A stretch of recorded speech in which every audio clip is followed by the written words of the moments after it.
कसं? चक्कर आली. पुढे बघून नाही.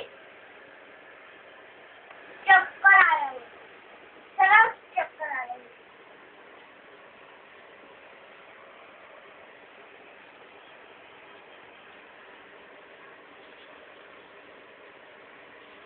उठला तर कॅटने तर चक्कर फिरवली. त्याला तर 2 कॅट दिसले. तो फायटिंग पण नाही करू शकला मग. त्याला एक कॅट पाहिजे होती फायटिंग करायला.